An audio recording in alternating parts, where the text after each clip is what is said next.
Hello, everybody. Welcome to episode number 218 of the SoxProspects.com podcast. We are the web's number one source for information on the Boston Red Sox farm system from top to bottom, from Fort Myers to Worcester, across the Pike to Fenway, and all stops in between. Thank you for listening.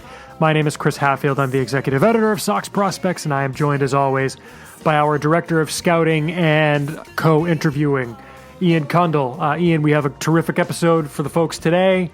Joined by our friend and MLB.com's own Jim Callis for, I thought it was annual, but I guess we didn't have him on last year.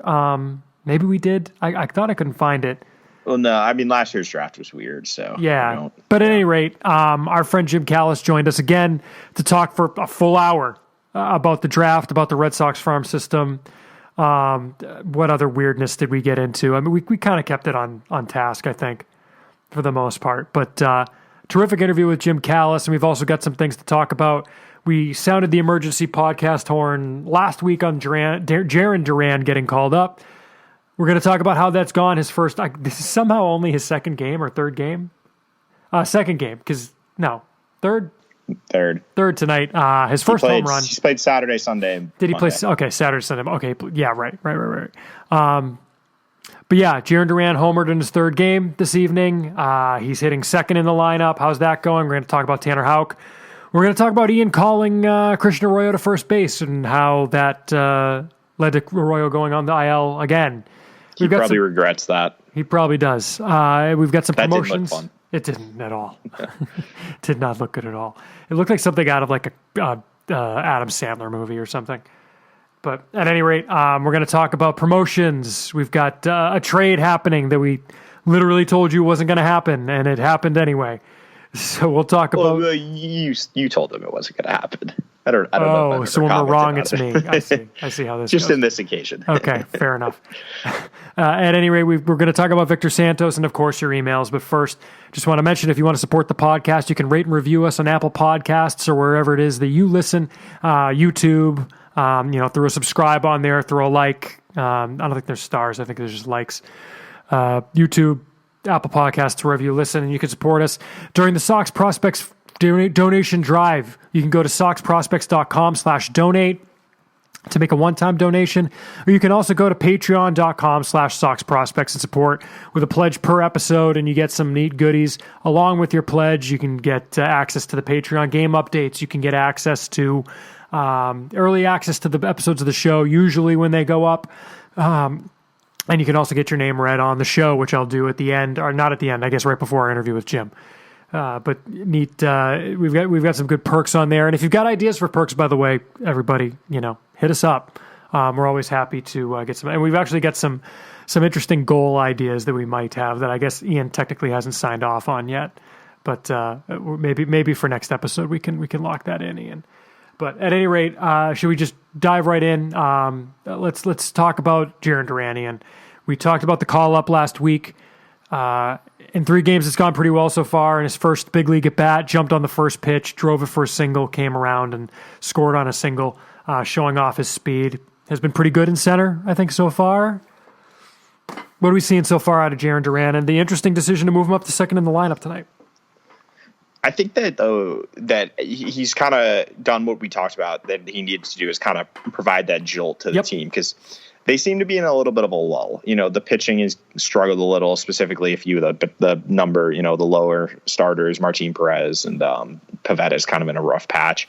But I think the lineup has really been in kind of a rut for a few weeks now. And I think we saw that with Alex Cora's decision today to change the lineup around, move JD Martinez to 5th, Alex Verdugo to 6th, and bump Duran up to 2nd, and then followed by Xander and Devers. And now you've got a nice, left-right split pretty much all the way up and down the lineup.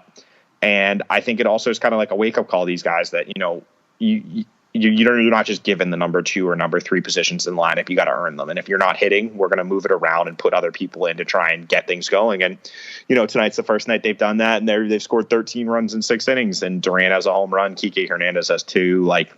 They're hitting the ball tonight. And granted, it's a bad Blue Jays team at a very much hitter's park, but it was a bad Blue Jays starter. The Blue Jays are good, but Ross Stripling's not great. Yeah, and, obviously it's a hitter's park, but yeah, I think that it's an interesting move, and I'm interested to see how it goes long term, because while Duran, he had that nice opposite field home run today, he's hit the ball hard off Garrett Cole, and I have no doubt he can hit fastballs when they're in his hitting zone. He's still striking out a lot. I think he struck out 4 times already or something. He just struck out just now, literally this moment, on a pitch out of the zone. And he's not, as I think our good friend Red Sox Stats tweeted today. He had Duran's pitch chart this year, and the book's out on him. Teams already know. You just don't throw him anything middle in and middle down. So it's that, that inner quadrant, that inner, bottom right box, if you're the catcher, to him is just the avoid zone. And there's been 3 pitches in all the at-bats he's faced in that area. And that's what he's going to have to adjust to, is he's going to get a diet of fastballs up and breaking balls away. And that's the thing we talked about, is that Duran's someone that has shown the ability and the aptitude to make adjustments when he faces pitching and when he learns how the pitchers are pitching him. And now it's on him. He's going to have to make that adjustment eventually, because I have no doubt that he's going to start struggling at some point. That's just how baseball works. It's hard. Right. But it's how he adjusts to that is going to be the most important thing, because the raw tools are there and you've seen what he can do. And it's now, can he do that consistently? And is he able to make the necessary adjustments as the league adjusts to him? Yeah, I mean, there was a great highlight from when he was in AAA where one of the Woo Sox announcers mentioned, or it might have been the road announcer or the other team's announcer, but they said, I wouldn't throw him anything down and in, throw him something up, and then the pitcher throws him something up and Duran drills it for a home run. He's just going to have to do that at the major league level, which is a completely different animal. Well, and the thing is, it's not to say that he can't do it. I've seen him hit home runs on fastballs up. I've seen him hit the exact home run he hit today, which was fastball away, stayed back, threw his hands at it, let the ball get deep, went the other way. I saw him do earlier this year in Worcester, and he can hit those pitches. It's just, there's just a difference when you're facing every game someone throwing 95 to 97 with a plus breaking ball or a plus changeup that can locate, who can locate, versus in AAA where some of those are off, guys throwing 90 to 92. Other ones are off, bad sliders that just roll to the plate, but they're away, but they're not good. You can pick it up early. The guy's telegraphing it. He's showing his grips. That doesn't happen at the MLB level. So that's the thing, is it's just a better version of what he's used to. And I know he can hit those pitches. It's just, how quickly does he adjust to the MLB quality of them? What do you think about Tanner Houck came up with Duran, which we kind of called? It just made too much sense. It made too much sense. And I'd like to say, Brandon Workman, why? That needs to end. I'm sorry, but they're burning. Austin Bryce cleared. Well, that was obvious. Yeah. But Workman, he's been a great player for the club in his career. They drafted him, they developed him, he got up to the big leagues. He was a key performer during some World Series runs, but at this point, it's just a burned roster spot, unfortunately. And it sucks to say, but I don't know how much longer you can go with him in that spot. But anyway, it's besides the point. That Tanner Houck. Sorry, Tanner Houck. Kind of being used in a hybrid role, Ian. We kind of had it half right in that he's coming up and he's a sixth starter who they're going to use in the bullpen between starts, is what it sounds like. I think it's just a sixth starter because this stretch is absurd where they play 18 games in 18 days. Exactly. And so I think they're going to start him for stretches like this because they do have one more stretch of 17 games. I think he's up for the duration. I don't think he's going back to Worcester. He's not going back. He shouldn't. He should be in the bullpen. Well, we'll get to that. But But so he's going to be up. He got a 3-inning save in his first game up against the Yankees. Used perfectly, by the way, I'd like to say. That is, and I know some people don't want to hear it, but that is the role I think he would be most successful in. I'm not saying he couldn't start, but what I'm saying is, in terms of having the most successful possible career, I think he would be the best possible pitcher in that role, pitching 2 to 3 innings in a hybrid bulk, not a bulk reliever, because that's kind of like a long inning guy, but in a fireman role where he can come in if it's a close game in the 4th or the 5th inning, give you length, or you can bring him in the 8th or 9th if you have 6 straight righties coming up and he can finish a game out. That's where I think he would be the most successful, because I just still his inability to develop that third pitch, and then just the delivery and his command profile, I just don't think would last up making 25, 30 starts a season. Yeah, and you can use him like they're using him right now, where if you've got a stretch of 2 weeks, you throw him in there as a sixth starter. And I'm perfectly fine with that. Yeah, I think my thing is just they need to be careful when that is. I think first first sign of trouble, you need to get someone up, because him second time through, I mentioned it, I think, on the last episode, his splits are horrible when he gets pitches in the fourth inning. First to third inning, he cruises. Fourth inning, it's been falling apart in all of his rehab assignments this year. Or not rehab, I guess all of his AAA starts or AAA appearances this year. Yeah, they're AAA appearances. But that fourth inning has just been a completely different story, and it shows on the field. I saw him 2 weeks ago or a week ago, whenever it was. I think it was his second to last AAA start. And the exact same thing happened. It was 9 up, 9 down, and then the fourth inning, it was just like he was a completely different pitcher, because hitters were just like, okay, we're not swinging a slider. Like, just throw it. We're not going to swing at it. And if you can eliminate the slider, he's a one-pitch guy. And that just doesn't work against MLB hitters who are going to do that night in and night out, especially as the scouting reports get out on him and they see him more. Well, because he throws the four-seam like more than the two-seam and the slider. Even though the four-seam is not a good pitch, and the four-seam gets hit, and the thing is, it must be, the only thing that makes sense is he does it to set up the other two pitches, which, okay, fine, but a major league hitter, the second time through the order, is going to say, fine, like, next time you throw the four-seam, I'm crushing it. Exactly, and that's AAA hitters were already doing that, so that's my concern about him in the rotation, and why, like, I think he could be a spot starter, but I'd prefer it if it's like a 3 to 4 inning thing rather than count. Like, you can't count on him, in my opinion, to be going 6 innings in a spot start. You need to prepare for him to go 3 or 4, and if he gives you 5 or 6, great, but you need to like be prepared for the shorter duration. The other thing we talked about last episode, Ian, was Christian Arroyo. You said briefly was going to probably get some time at first base. You called that one. Good call. Mm-hmm. And then he did the splits, and now he's on the IL. It's a tough one because he's been hitting really well. Well, but it's also, I mean, this is him. Like, he just has a hard time. You mentioned it. Yeah. It's like they're going to have to watch his playing time because he's never played this much, and he just always gets hurt. And, it's sneakily, like, I don't think it's the end of the world. It's not ideal, obviously, but they do have Danny Santana coming back, and this might be his last hurrah. I think this is like a 2-week audition, basically, for him. Yes. He's only going to get a certain amount of rope. Like, Kike Hernandez is raking right now. He's probably been, I would venture to say, I don't know this, but I would wonder if he's been their best hitter for the last couple of weeks. He actually cooled off a little bit. He's been good tonight, really? But he cooled off a little bit before. Okay. Yeah. Fair enough. But anyway, he's raking, and, he's going to be playing every day somewhere. And Duran is going to be playing pretty much every day, I would say. That I think that what it is just, it's going to be like with Arroyo out, you play Santana most days against righties, and you play Bobby Dahlbeck against lefties and occasionally against a righty, and that's it. Like, yeah, I think I heard some of our listeners screaming as you said that with regards to Santana, but it's probably. But it is. That's what it is. Bobby Dahlbeck can't hit a right-handed pitcher. Like, I don't know what more we need to see this year to say that he can't hit it. Like, entering tonight, by the way, Hernandez was 3 for his last 26. Okay, so he had a really good stretch then at bat. Yeah, okay, that makes sense. So, that he was hit. Yeah, it's 115, 258, 308, but it's a 100 BABIP, and again, that's a 31 plate appearance sample. Like, he was torrid before that. Yeah. So, yeah, it's not an ideal situation. I still think that first base is the position they should look to address on the trade market. Yeah, but I think they will. See what happens. There's options, though. Cooper from Miami just went on the IL. Like a lot of the guys I like Colin Moran was another one I thought would be an interesting target from Pittsburgh. He's on the IL. Cooper's on the IL. Do you know who would be the best fit? And it's unfortunate it's not going to happen. Is like G-Man Choi. Like someone like him would be a perfect fit for the Red Sox. They just need a left-handed hitting first baseman with power, and someone preferably who's not the most expensive player. Because like I would love Anthony Rizzo, but I just don't. I don't think financially it makes sense. I mean, his contract's not bad. Or cost of prospects. I don't think it would cost as much as we think it would. Yeah, but like I was talking, would you trade Chris Murphy for Anthony Rizzo?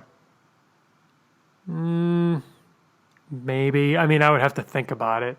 It depends how much you like him or not, Murphy. Because that's, I think, the like range of guys you'd be talking about. Yeah, is somewhere like a in like the 10, or a Murphy. Yeah, someone in like the 10 to 20 range. I mean, if it's the one, 15 to 20.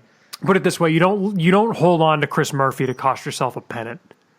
Well, exactly, and I think you probably make that deal. I think the other like considerations are like how is Franchi Cordero's development going at first base, though. I guess he hasn't played first base in a few days. I think you pointed that out. Well, he didn't play it because he was going to play it the other day, but Santana was slated to start in center, and for whatever reason they moved him to first. maybe it was like a field conditions thing. Well, either a field conditions thing, or maybe they just wanted him to get time at first because that's where he was going to play in the majors when he came up. Yeah. So yeah, I mean, we'll see. I don't know what they're going to do with that position, because that lineup is, now that kind of the Olympic guys are gone, they're a little strapped there. So and actually Michael Geddes is hurt, so they might actually need Cordero to play left. Yeah. Right now. But, whatever. I mean, it is what it is. It's a developing situation, I think. And I think it's something we're going to probably be talking about for every week until through the trade deadline. The trade, Ian, that I know happened. that was deliberate. Interesting. Very, very good. People had asked us, I remember specifically getting an email question asking if there were any more players to be named later coming to the Red Sox. We mentioned the CJ Chatham trade was player to be named later or cash, and said it was probably cash that had already changed hands. Come to find out, what? Go ahead. For the record, I'd like to first say, I don't think it's wrong to assume that trade was cash because it should have been cash. It should have been. But anyway, yeah. The other day on, I think, the 17th, we're like literally 6 months, which is the length of time that you have to name a player. Yeah, because the trade was made like January 18th or something. Yeah. We come to find out that the Red Sox got a right-handed pitcher, Victor Santos, from the Philadelphia Phillies in exchange for CJ Chatham. Yeah. Okay, so to be fair, Victor Santos is not a top prospect. He's in the 25 to 30 range in the Philly system. Which in this system, he will be lower. I would say 30 to 40 probably. 40, maybe 40 to 50, but we'll see. Yeah. The fact, I mean, CJ Chatham was about to get DFA'd. Like CJ Chatham's an NP now. Yeah, I mean, he's an organizational, middle infielder. I follow some folks on Twitter who basically cover the Philly system like we cover the Red Sox system, and they were dumbfounded and saying a lot of stuff that we had been saying for 3 years. Like, A, Dombrowski may have overvalued what he was getting, and B, not realized what he was giving up. And they kind of theorized that Dombrowski went and got a guy that he was comfortable with from when he was with the Red Sox to be infield depth and just overrated him because this is more than the Red Sox should have gotten for CJ Chatham. I mean, they literally were going to DFA him, as you said. I mean, the fact that they got a useful right-handed pitcher. Why don't you give folks the rundown on Santos? So it's funny. He actually pitched against Portland his last 2 weeks start. ago. No, his last start with the Phillies. Was his last start? Yeah. Was against because Portland. they played Reading. Right. Yeah. And I think he gave an absolute bomb to Tristan Casas, if I remember correctly. He did, which, no shame in that. Yeah. But I remember when the trade happened, I was texting with a few scouts, and they were just like, what? They got who? Oh, I like him. How did that happen? Like, it was a lot of – let's just say we weren't the only people who were kind of confused by the deal. Right. But, Victor Santos he's an interesting guy. I don't know if you can bring up his stats while I'm talking here. Go ahead. But he's I think he's listed at 6'1", 190-ish. It's, but he's a little bigger than that. Average pitcher's frame filled out.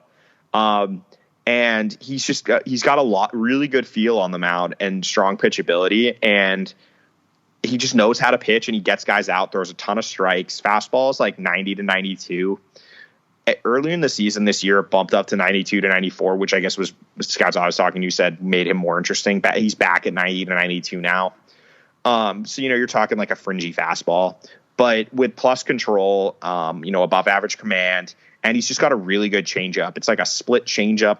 It's like a split changeup, I guess, is the grip he uses. Mm-hmm. And it's, depending on who you talk to, it ranges from average to plus potential pitch.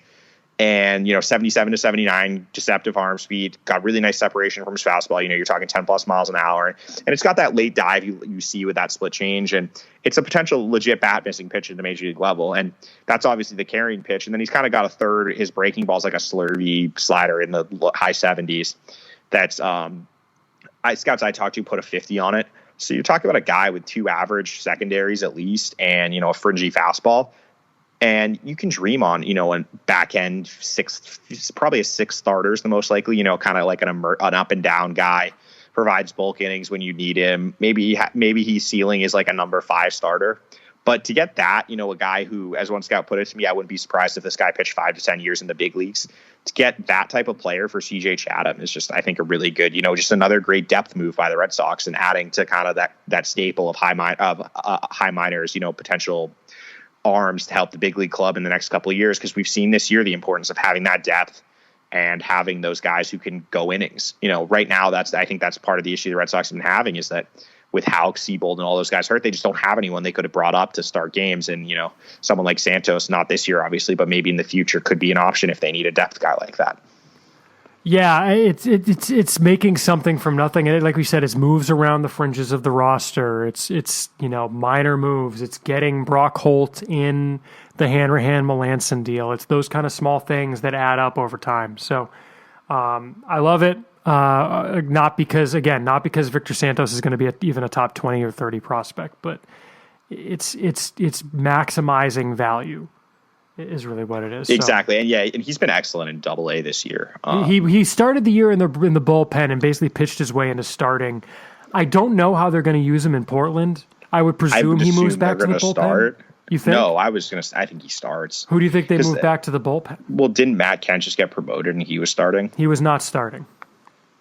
Let me look at the team. The rotation is Bayo, not in order, but Bayo, Winkowski, German, Politi, and Crawford. So unless you're going to move Politi to the bullpen. Politi's not. Yeah, he should be in the bullpen. I mean, that. Or you just go 6-man. You just go 6-man. I guess they might go 6-man for a little bit too. That's true. That's true. They're doing that in Greenville right now. Although when Jay Groom comes back, we'll see what they do this week. What is he? Oh, right. Yeah, he is. He I know why he's. Yeah.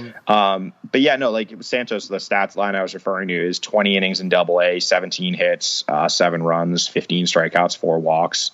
Oh, sorry. I had an 3 ERA, 1.02 WHIP. Like he's been solid this year, so it's a nice little addition for the Red Sox. Yeah, I literally had it up right here and forgot to say. I know you're good. Sorry. You're good. He did give up 2 bombs in his 4 Double-A starts, so that's something to keep an eye on. I mean, that's the thing with, when you have that fringy stuff, you can't get away with mistakes, or you have less of a margin for error to get away with mistakes than someone like Brian Bayo does. Mm-hmm, for sure. Some just of note, some promotions from this past week, Ian. The first baseman double promotion that we kind of called when Tristan Casas left for the Olympics happened with Tyreek Reed going from Greenville to Portland and Joe Davis going from Salem to Greenville.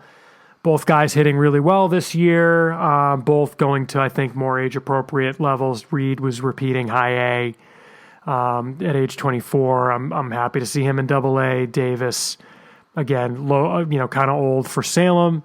So good to see him at age 24 get up to Greenville. We'll see what they do at their next level. Neither of them is ranked right now. Reed is kind of on the fringes of being ranked. So if either of them hits particularly well, I could see him kind of creeping into the back part of the top 60.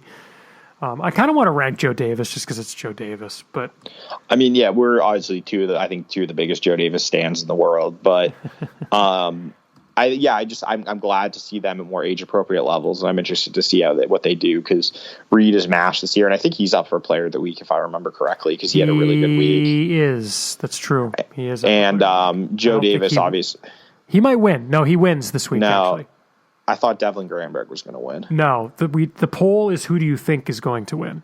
Oh, well, because we don't want it to turn into a popularity contest. The winner's going to be Tyreek Reed this week. Interesting. Yep. I that's not who I would have. I voted for Devlin Granberg, but okay. It was close. It was close this week. I mean, but him and Davis are both, as you said, masher types, and it'll just be good to see them as against the more age appropriate pitching. Other guys who moved up, there were 3 guys who moved up from the Florida Complex League to Salem, because Salem is just having all kinds of trouble keeping guys healthy. Anthony Flores, Angel Maeta, and Miguel Suero moved up. Suero, right-handed relief pitcher. Maeta, an outfielder who is playing a decent amount, but he's a backup on that roster. And Flores was interesting. We were trying to figure out how that worked, because he was the second baseman in Fort Myers, and Salem has a second baseman by the name of Nick York, who's hitting very, very well. But it turns out, I guess, I don't know if you saw this, Ian, I texted it to you in the Slack. I guess Flores is the starting third baseman now, and they are moving Nick Northcutt to first. Is how they're playing that. Which is interesting. I also think have a hunch that it's to do with there's guys at the FCL level that they would like to get more at bats. Yes, like Edinson Paulino played his way basically into the starting lineup at second. Him and Carson Simas, I think, are going to be more or less the everyday middle infield combo, with Brainer Bonacci kind of moving around, playing thirds, short, second, wherever too. So, yeah. So those 3 guys moved up, and then the last bit of movement was Seth Blair and Matt Kent. Both moved up from Portland to Worcester. Both guys who were older, had pitched really well in Double-A. Made sense. The Worcester roster has Zach Grotz and Caleb Simpson on the IL. So a little banged up in that bullpen, so they had room to move some guys up. Meriting quick mention. I think that's it, Ian. Should we jump to... No, it's not. What did I forget? Draft pick signings.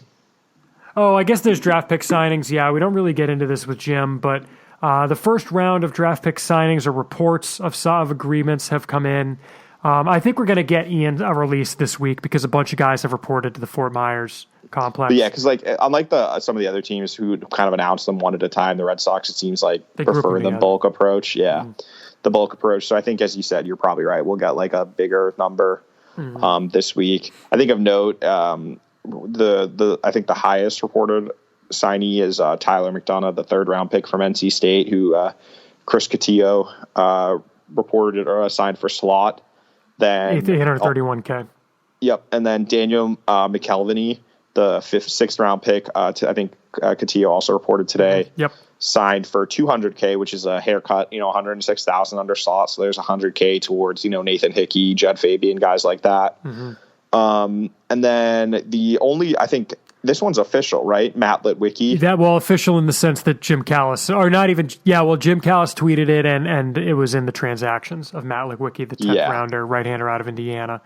He signed for $100K under slot, so $47.5. And then Jacob Webb has, I think it was one of his local newspapers reported that he signed for $122,000, which is a little bit under the slot value of $125. Which someone on the forum asked, how do you get to $122K? It's a little weird. I don't know. You just do. It's a little strange. I don't know where that number comes from when like if you're Jacob Webb, why aren't you just saying, just give me the other $3,000? Yeah, I don't know. Yeah, it's a fair.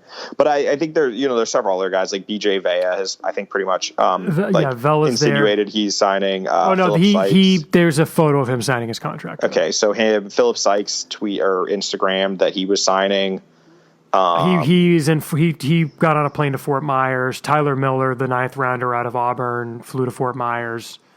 So we're going to get some of these guys signing. And I think also the most noteworthy one is that actually just came out was that Marcelo Myers' dad told a reporter that Myers headed to Boston for a physical this week, and then he's flying to the spring training facility afterwards. Yeah, so that makes sense. As Jim kind of gets into, I don't think there's going to be much trouble signing Meyer. I actually think that it seems like Jed Fabian is going to be the more difficult of the two to sign, which makes we'll kind of get into. Yeah, which makes some sense as we talk about it. So we'll save that. But that was just the drafty stuff. Figured we should touch on briefly before we get into our excellent interview with Jim. Good call. Well, really quick, Ian, let's get to some emails. Again, if you want to send us an email, it's podcast@soxprospects.com. We want to talk about what you want to hear about. We got some good ones this week and some quick ones. Not that the quick ones aren't good, but let's get right to it. First email is from Matthew. He says, "Hey all, love the show. Have really been enjoying having the podcast weekly and the Patreon specials pop up periodically. As I recall last year, after the first X rounds, team could sign as many players as they wanted for a nominal amount. What was it? No more than 10K or 20K.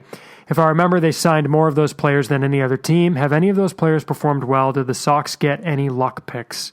Thanks for the email, Matthew. The number is 20K that undrafted free agents could sign for last year, and that is also the case this year. And Ian, we didn't mention that Keir Meredith, an outfielder out of Clemson, signed for, I would presume, the 20K. I mean, there's no reason why they wouldn't just give the guy the 20K, it seems like. Yeah.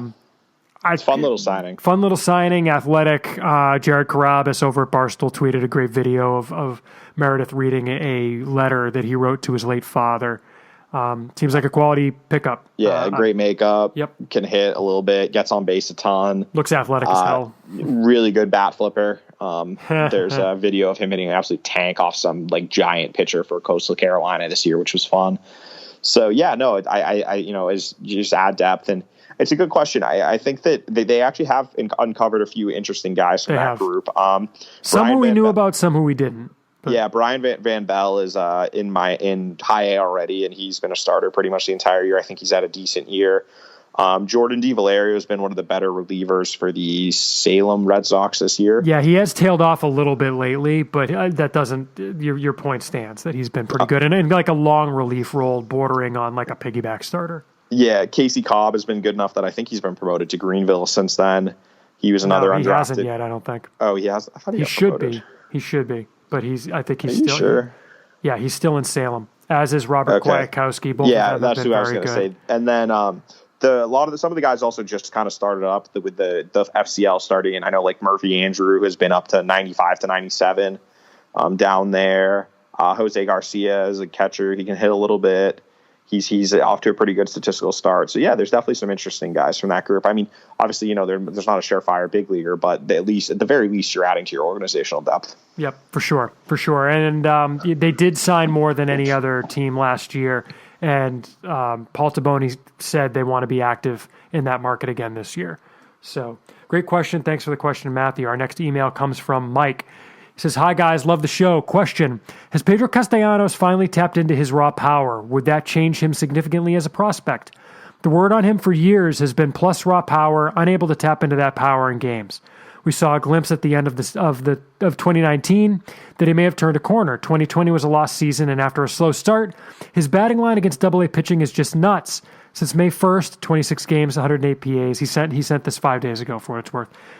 He's slashing 351, 417, 629 with 7 home runs, with an 8% walk rate and 13% K rate, but ... stats lines in the minors are ... questionable at best. Are there reports that suggest his power level is sustainable? Have there been changes to his swing or body that led to this, quote, recent, unquote, power surge he did at the end of 2019? Is that recent? If so, does that fundamentally change if he could be valuable on an MLB team? Thanks, Mike. Great question, Mike. Shows you've been paying attention to the pod, and we appreciate that. Right now, Castellanos, Ian, is ranked 38th on our rankings. He started the year 36th, and I think that's just guys going up above him. He hasn't fallen. I think it's just kind of he's holding serve. But, do we need to take another look at him given the power surge?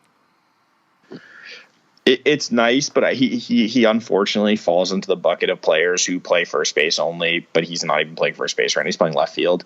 But there's no defensive value really, and so it's all going to come down to at the plate. And his swing, if you see it now, it's very kind of like softball league-ish in that he's like dropping the barrel dropping his backside to try and lift the ball. And it's obviously working against AA pitching, but he's a 25-year-old in AA, sneaky old, and he's just going to have to prove it year after year. It's kind of like what we were talking about with Yohan Mieses earlier in the year. Guys like that who bat-only guys just have to hit at every level. And it's definitely worth following because he doesn't really strike out. It's like a 16% strikeout rate for the year, and the walk rate is up over his career. I think it's close to 8% this year. So it's definitely interesting, but at the same time, it's just such a high bar that he's going to have to clear.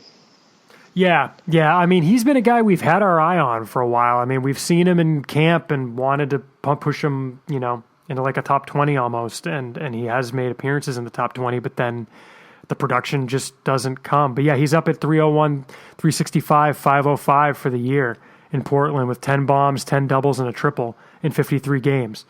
He's hitting, and I get why they're putting him in left, but, doesn't know. I don't know. He hasn't looked great out there from what we've heard. So, yeah. But it's an interesting follow. It's not pretty. It's not pretty in left field. He's not a left fielder. Yeah, I mean, what is it, 6'3", 244 he's listed out on B-Rep? Yeah. He's probably I would say maybe he might be 6'4", 6'5", and he's definitely 240, 250. So yeah, he's a big kid, and he just doesn't move well. He has a below average arm, not really a good athlete. So it's a first base defensive profile, but as we said, for the Tristan Casas is there. So I do wonder do you know who's been playing first base since Casas left? Has it been him or Granberg? Neither of them. It's Tyreek Reed. Oh, right. I forgot he got promoted. Yeah, Granberg's been playing right field only, actually, in that outfield. Because Granberg's also raking. He's another one who falls in that bucket of guys who need to hit everywhere, but he just is. So yeah, it's a good problem to have, though, that I feel like in past years they haven't really had those guys internally that they've developed who are these bat first mashers in the minors that we'll kind of wait and see what they are. I feel like in the past it's been not undrafted, it's been minor league free agent types who have done that. And so it's interesting now that it's Granberg, Castellanos, guys like that, who they obviously brought through the system. Yep, Our next email comes from Josh. Hey guys, great coverage of the draft. Thanks for your continued great work. Questions about 2 players currently in the system this week. 1, is Franchi Cordero a possible trade chip at the deadline? And if so, what kind of value does he have?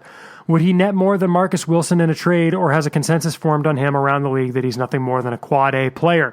Or do you think Boston views him as necessary depth and wouldn't move him this year? I'll stop there to answer that one, Ian. He could be. I don't know what they would get for him that would make it worth moving him, that they would get enough to make it worth losing the depth. I don't know. It seems like there's more upside there hanging on to him potentially than trading him, but maybe you find a team that believes. It's just that, this would be the third time he'd been traded. I don't know. What do you think on Franchi? I think at some point, he's going to have to prove it at the major league level. And I think that, as you said, he's on, I think, he started with the Padres, went to Kansas City. Was he somewhere before the Padres, or is he so Padres, Kansas City? Anyway, it doesn't matter. But he's like, he probably has some marginal trade value, but I don't think it's very much. It's less than you would think, I would say. I think that's right. More or less value than Marcus Wilson is an interesting thought. Do you have any? I don't know. I would have to think about it a little bit. It depends. Neither of them is the player that's going to bring you like a huge return. No, you'd have to find a team that loved either of them to get anything of note, other than maybe a fringy 5th, 6th inning reliever type. Mm-hmm. And by the way, Padres did sign Cordero originally. Cool. Josh says, Josh asks, how long a development should we expect for young Nick York?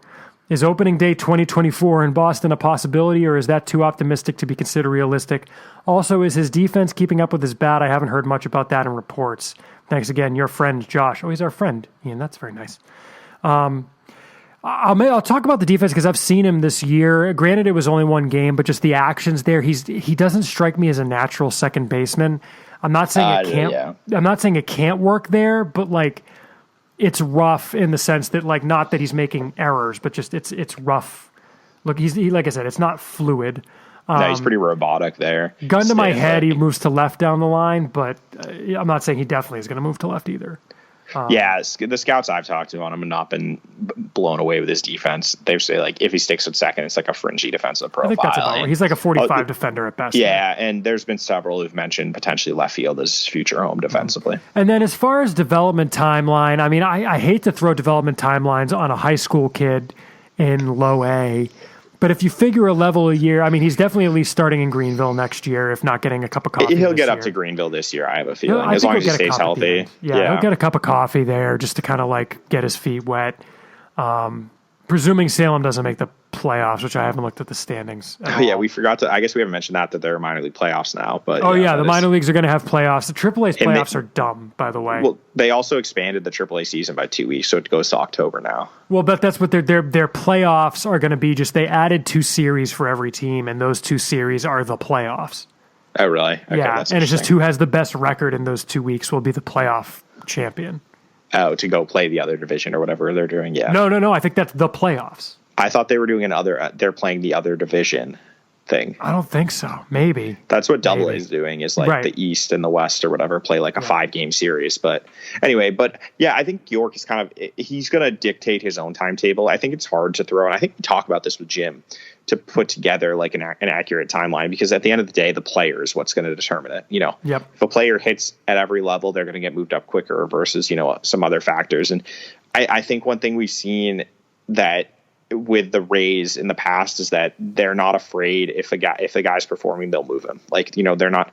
They might slow play it when it gets closer to the big leagues, but they still will move guys pretty aggressively. The fact that Wander Franco started this year in AAA, and didn't he start at hot in low A as an 18-year-old or something, things like that. Yeah. So York is going to dictate his timeline, but I think the safe assumption with most of those guys is a level a year. Yeah, opening day 2024 feels a shade aggressive, but we would have told you that Mookie Betts making the major leagues when he did was aggressive too. And I'm not saying that Nick York is Mookie Betts. I'm just saying, like Ian said, the player's going to dictate the timeline. Our next email comes from Art. Couple questions. First, when can we expect to see Noah Song? The question, Ian. We don't know. I think have we mentioned this recently? He's past the 2-year mark where he can apply for a waiver, but he's in the middle of flight school. I would assume next year.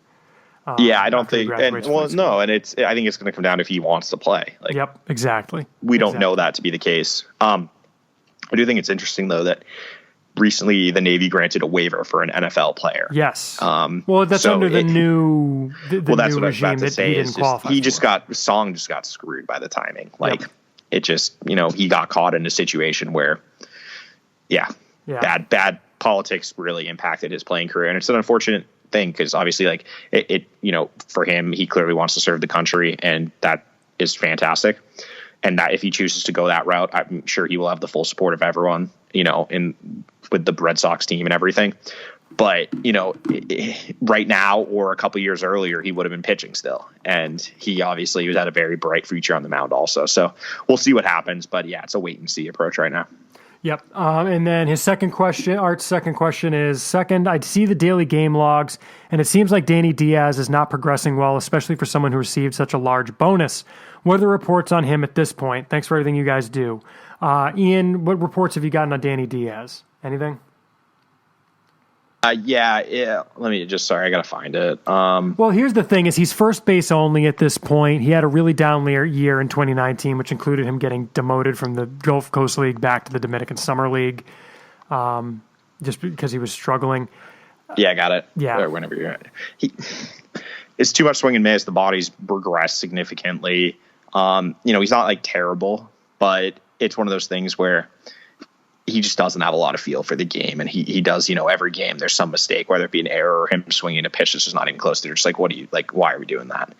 And so it's just, he just doesn't, it's just not put together. And I would say the odds of him making out of the low minors at this point are slim. Mm-hmm. By the way, Ian, I brought up the minor league playoffs thing because I thought this was right. It's not the winners of each division in AA, High A, and Low A. It's the top two teams in each league, even if they're in the same division. Got it. That's what it is. So they have a best of 5 series beginning on September 21st. The AAA regular season was extended to October 3rd, and the champions will be crowned off of their overall records. In AAA, the East was originally scheduled to end on Sunday, September 19th, but clubs in that circuit will begin 2 5-game series beginning on Wednesday, September 22nd, with a pair of off days before the second one starts the following Wednesday. Interesting. Yeah, so the team with the best record following the completions of games on October 3rd will be declared the league champion. So I was wrong on the kind of NASCAR sprint style crowning of a champion. But that's how the playoffs are going to go. So great, more minor league baseball is a good thing as far as I'm concerned, Ian. And then our final email is from our friend Harrison, frequent emailer. Hello, Ian and Chris. I saw a commenter mention on another Sox website that Michael Geddes hasn't appeared in Worcester in a few weeks. I've checked a number of online Sox sources, always Sox prospects first, of course, and cannot find any information on where he is now or if an injury, opt-out, trade, etc. has occurred. Do you know where Michael Geddes is? Thank you, as always, for your terrific work. So this is kind of a situation we've had a few times this year where because rosters are so large in the minor leagues now, for example, AAA, your roster can be as large as 33 right now, as long you can only have 28 active on a given night. But I mean, you deactivate your starters and your third or your fourth catcher in the Red Sox case, and you're there. Geddes hasn't played since June 29th. As far as we know, he's just hurt. I presume he's still with the team. Oh, and we should mention, Ian, Chris Herman had an opt-out for July the 15th. Clearly didn't exercise it because he's still with the team. So, yeah, at any rate, Geddes, we presume, is hurt. He's been struggling a lot this year, so who knows what the deal is. But, we don't know anything other than that he hasn't been playing. But as far he's still on the roster and all that. So more news on that if we get it. So thanks to everyone. Again, Sox podcast at soxprospects.com. Hit us up there if you have a question, thought, comment, concern do you want us to address on the show. Ian, with that, let's throw it to Jim Callis of MLB.com. We want to thank, as always, Podcast Joe 2.0 for producing and editing and publishing the podcast. Follow us on Twitter. You can follow Ian at Ian Kendall. That's IANCUNDALL. Follow me at SP Chris Hatfield. And, of course, follow the site's account at Sox Prospects. And we want to thank all of our supporters on Patreon.com/Sox Prospects. That includes our $5 level supporters, including Kyle Costigan, Tyler Woodrow, Jeff Trainer, David Nardone, Tim Harding, Bill Stanton, Deb Kendall, Evan Kirkwood, Hurricanes 1, Chris Fox, James O'Hara, Nathan Kenyon, Andrew Wallen, David B., Ben Burnett, Al Mendel, Kevin Catrides, Ben NRI, Paul Paul Denyer, Lendl Martin, Cassandra Bukta, James P. McMahon, Stephen Gregory, James Bailey, Andreas Goldstrand, Corey Perrick, Forrest Perkins, Mark Herman, Aaron Mata, Jeff Harwood, Jimmy Mountain, Brian Cowan, Dusty G, Pavel, Jordan Shabbat, Michael Murphy, Jeffrey Scruggs, Nicholas Staropoli, and Bob Introne. Thank you all for your support. And again, podcast@soxprospects.com if you want to email us. Ian, anything you think we should preface the Jim Callis interview with? You can get his stuff on MLB.com/prospects or MLB Pipeline. You can follow him on Twitter. I believe it's just at Jim Callis, or is it at Jim Callis MLB? I should have had this up, but my computer's slow. It's the MLB. At Jim Callis MLB. So make sure if you're listening to this, you should be following Jim Callis. There's really no excuse. Correct. So follow him there. We had a great interview. It's an hour. Buckle your seatbelts. It's going to be a not so bumpy ride. As Jim had some great information for us. It was a great conversation as always. So we hope that you all enjoy. We'll be back at you next week with more talk from the Red Sox farm system. Until then, enjoy the interview. Talk to you all soon.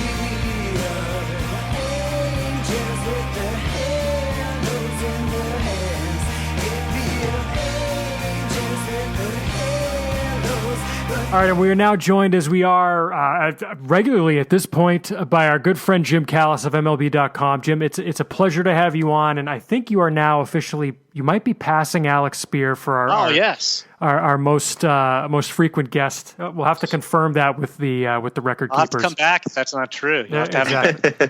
I think Alex will want to come back too because I think he's proud of his title. He might have been on recently because he was plugging the paperback of Homegrown, so I think that would have been this year. Which is a great book. Yes. I mean, it's a great book. A lot of fun stories in there. Seconded. But yeah, no, I even if we're tied or he's ahead of me and I'm in second place, I'm honored. So excellent. Glad to be here, and I'll just start like I always do.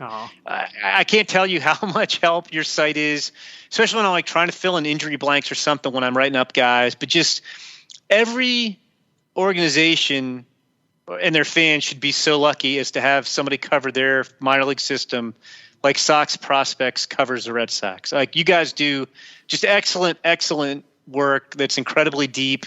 How deep is your prospect list? Does it go 60 deep? We go 60 deep, yeah, which may be a bit of a fool's errand by 60. It's still fun. I'm sure you guys are sitting there going, I'm just looking at it. Hey, we got to get Tyler Dearden on there. Like, I don't know who 61 was, but I'm much like me when I do 30 and I do some organizations that are extremely thin.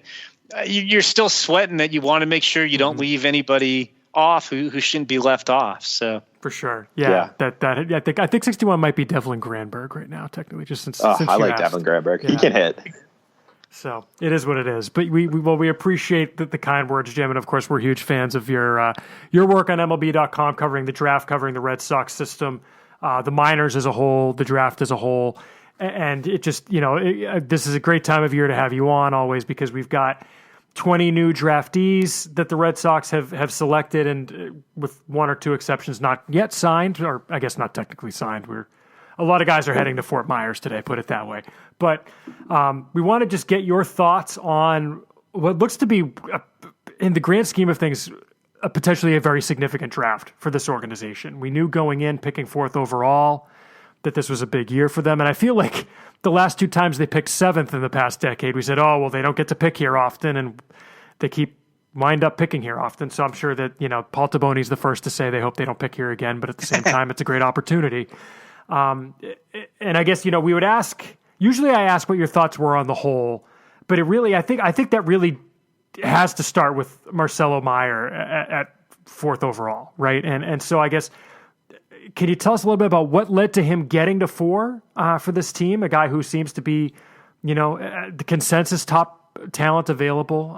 Maybe not an Adley Rutschman type consensus top talent, but certainly was at or near the top of most lists. Broke and what the Red Sox are getting in Meyer. Yeah, and I know what you're saying about them picking 7th because they hadn't done that in a long time. I think the last time they picked 7th was like early in my Baseball America career was Trot Nixon in 93. Yep. Before they got Benintendi and Trey Ball, who both kind of took odd pass, but at least one of them got a World Series ring. Mm-hmm. But like I've been using the line, the Red Sox have not picked this high since I've been alive. I was born in 1967, and the first 3 years of the draft, they picked 5th, 4th, and 3rd, and got Billy Conigliaro, Ken Brett, and Mike Garman. And I was born in October of 1967. All right. And since I've been born, they've never picked this high. So I mean, this is a huge opportunity, and I mean they're playing well too. So it's not like they're in this another bad season. Like, oh God, how long until they're good again? They're going to be downfall. I mean, this is a team that's winning, and they have this great bonus of the number 4 pick. But no, I mean, short version is I think they got the best player in the draft. I mean, we had him ranked number 1 on our list. I'm not claiming, everybody should draft off our list, but just, we try to reflect the consensus in baseball. We talk to a lot of people. You're right. I mean, he's not that transcendent Spencer Torkelson, Adley Rutschman type of guy, 1-1. But we had him ranked as the best hitter in the draft. We had him ranked as the best defender in the draft, at shortstop. And I think he's going to have 25 homer power. Like this guy is really, really good. I don't know. I don't know that they've ever drafted a player, getting back to where they pick, this highly regarded at the time of the draft since I've been covering the draft. I mean, what was groomed the year they took him on your list? Well, we had him ranked number 1 on our list, but he's a high school pitcher, and there were worries about high school pitching. There were worries about his makeup. He was not. I mean, that probably was not our best ranking to have him number 1 on our list. But he was. I mean, Marcelo Meyer. Like you just don't get guys like this, and it's interesting because I think this was kind of a case of him falling in their lap. Like, we talked a little bit off air, and it was true. Like, I don't have evidence of clandestine meetings or phone calls, but everybody believes Jack Leiter was number 1 on the Red Sox list. Jack Leiter and his camp wanted to come to the Red Sox at 4, and they were trying to do everything they could to make it happen. But what happened is okay, you had at 1, and I don't think Leiter was ever in consideration really seriously for 1. I think the Pirates wanted to go with the bat. We all knew the Pirates were going to take a position player, and probably they were going to weigh talent, but also what it was going to cost. And we saw on day 2, the Pirates came out and got 3 borderline first-round talents on day 2. So they got Henry Davis at 1. He's a very good player. They saved about $2 million versus slot, and they went out and spent that money. So we kind of knew that was going to happen. It wasn't going to be Jack Leiter at 1. The Rangers really wanted Jack Leiter, and I think there was every effort being made by the Leiter camp to get him past the Rangers and throw out big numbers and don't take him. He's not going to sign, blah, blah, blah.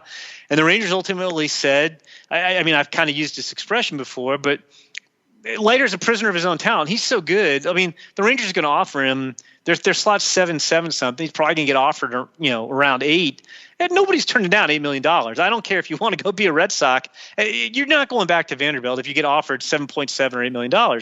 So they took him, and then the Tigers, who for weeks we'd heard Tigers covet Marcelo Meyer. That's their guy. If he's there, they're definitely taking him. They saw Jackson Jobe. I mean, they saw him more than once, but really, really, really good. I keep telling people, Leiter and Rocker were more famous, and high school pitchers are risky. But if you're just grading guys out, on stuff and control, Jobe grades out better than Leiter or Rocker. And I found out a couple of days before the draft that the Tigers were definitely going to take Jobe, even if Meyer was there. And so I don't think the Red Sox had to do anything to get Meyer to get to him. I just think it was Pittsburgh went with a less expensive option at 1. I know they kicked the tires hard on Meyer and Jordan Lawler. The Rangers had Leiter at the top of their board, and the Tigers had Jobe at the top of their board. And so you look up at 4, and the best player in the draft, in my mind, is just sitting there for you. So I mean, it's a good year to be picking number 4 when that happens. Well, it's kind of funny because months ago, when it was like the clear top 3 with Meyer as the 4th, I think that was kind of what y'all were saying about the Red Sox pick at that point anyway, right? When it was Rocker, Leiter, Lawler were kind of the clear top 3 with Meyer sort of working his way in there.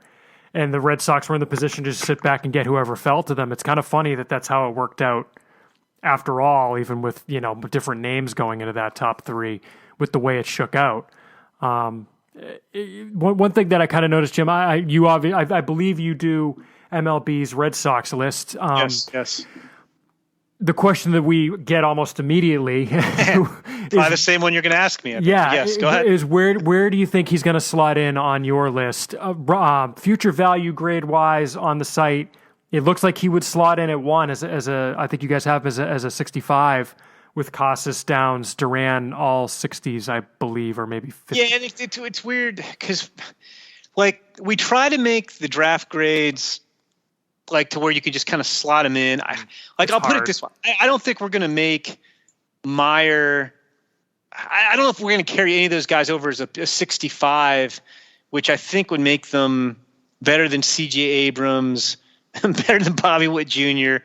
So we're not going to do that. But like for the Red Sox, like we'll probably tone Marcelo. Well, I won't even say probably. I know we'll tone Marcelo back to a 60. I think with those grades too, we're sometimes trying to delineate tiers of players. And I do think he was on that top elevated tier of the draft. But like, I really like Tristan Casas, but like to me, I think Marcelo Meyer's the top prospect in the Red Sox system. I mean, Tristan. I mean, how about you guys? Where do you think? Have you? Well, he hasn't signed yet, so I guess you wouldn't rank. What do you think you're going to put on your list? He's definitely top 3, I think. Come on, that's that's at least kind of eliminating Downs. And then I think it's how much do you value proximity for one thing, right? How much does it matter that Duran is in Boston, that's the thing. Right? I'm sorry, I'll call timeout. So like Duran right now is 3rd on our list. If we were redoing the list today, we will redo the list soon, but we haven't. I would put Duran 1. Okay. Would you guys? Interesting. We've got him 2, but it's we have him 2. It's very close, tough, though. Yeah. I mean, the thing with Casas is he had this, started off pretty good, goes away for 2 weeks, comes back, and he, I don't want to make too much out of a 1 month sample, especially coming, in 2021, coming off of 2020.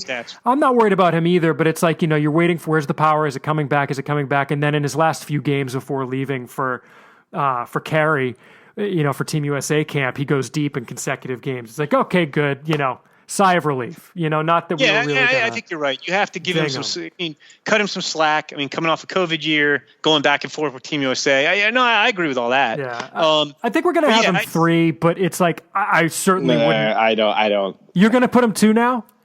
I thought you said you were gonna put him 3. Okay, we don't know. I think I've been doing more research. I think there's a case to be made for 1, and I think the biggest case for me is that I think he's the most likely to stay up the middle of that group and add the most defensive value. And I think that's something that is important. Like Casas is a first base only guy. We know that.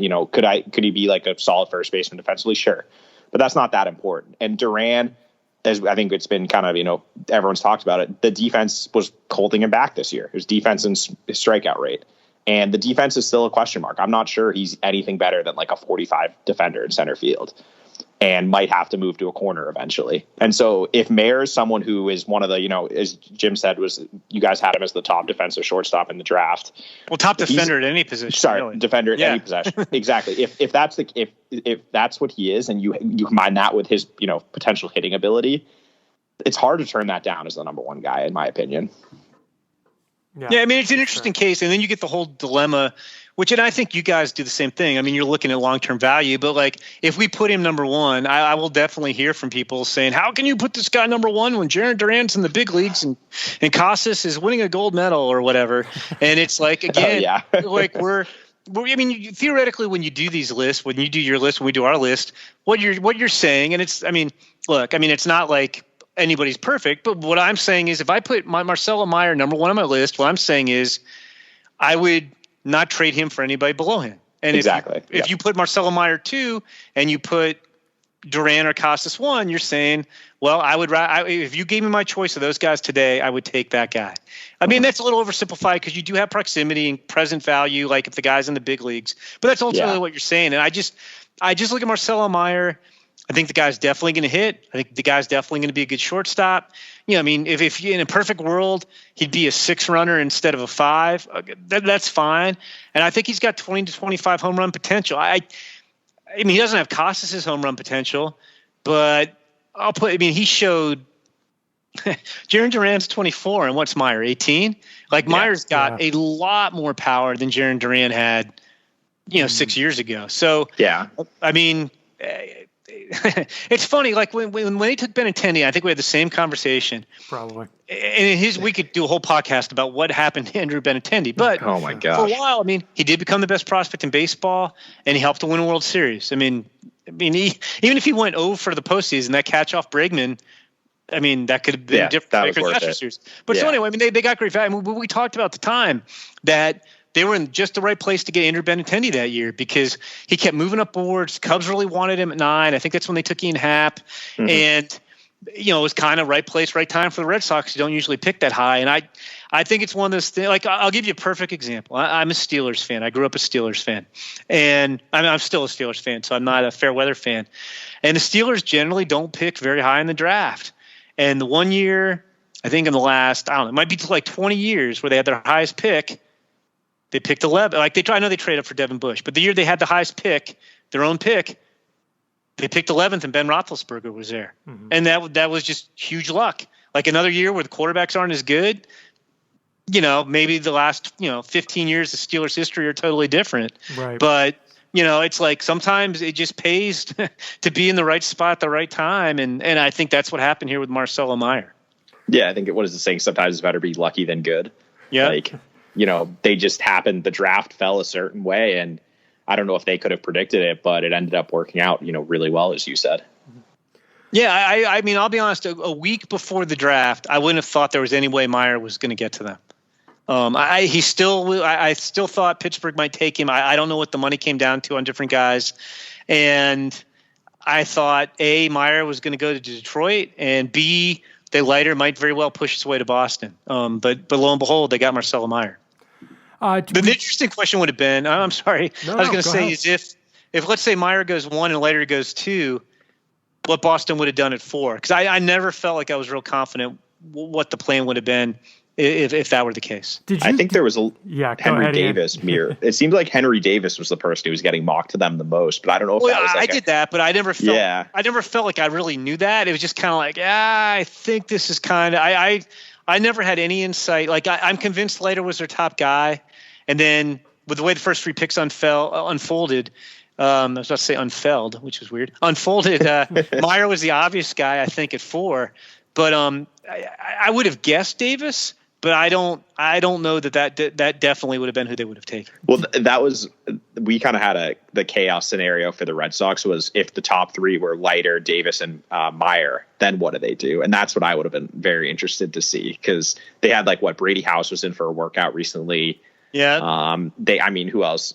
Who else? There were other people at that workout. Well, Khalil Watson's right there in Mike Rickard's backyard. I mean, and then you also had rumors that especially because you had the guy at BC. Oh, Boston's going to cut a deal at 4 and move money around, sell Frelick. So I have no idea. I could never really pin down were they on rocker, were they not on rocker? I didn't think they were, but in the chaos scenario. Even more so, I don't know who they would have picked. Yeah. That's. I mean, we're not used to having a high school position player of this caliber, Jim, in the system. As far as the amount of time we think it'll take for him to get, if all goes right, of course. What's a rough ETA for Meyer? It looks like 25, 4. Well, you would say generic high school player, or not generic, but typical high school player, you'd say, okay, 3 full seasons. So that's toward the end of 25. Mm-hmm. But I'm telling you, one, and then this guy was not as highly regarded, first round pick. I think if we have no COVID season last year, Tristan Casas might be in the big leagues right now. Mm-hmm. Possibly. And the guys who are the super elite high school players, those guys write their own timetables. So when we'll do ETAs, which I don't know if you guys do ETAs. I hate them. Well, you're just I'm always is ETA when he first makes his debut, or are we talking about when he's fully established? And we do them because we do them.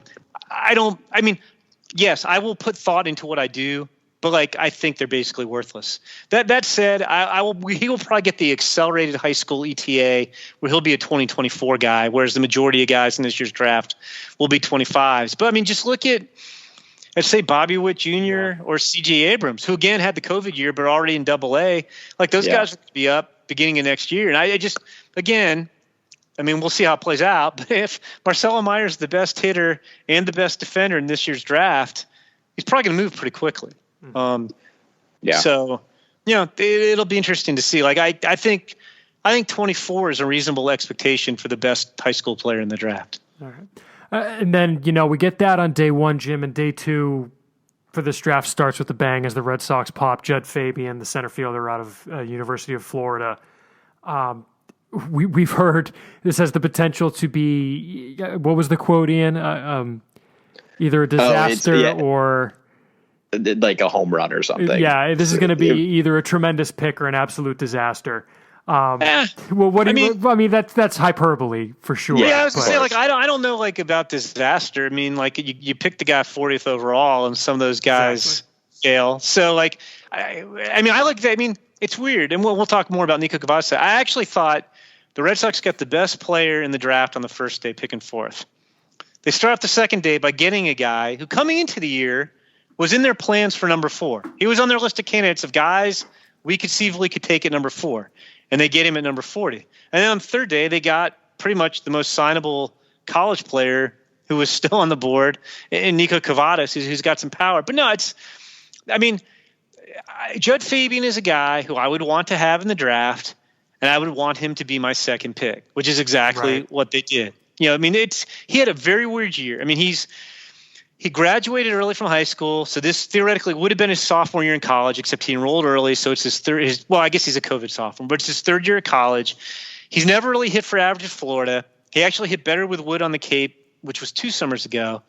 And he's a center fielder with all kinds of tools and swing and miss history. And he came out and he was just bad at the first 6 weeks of the year.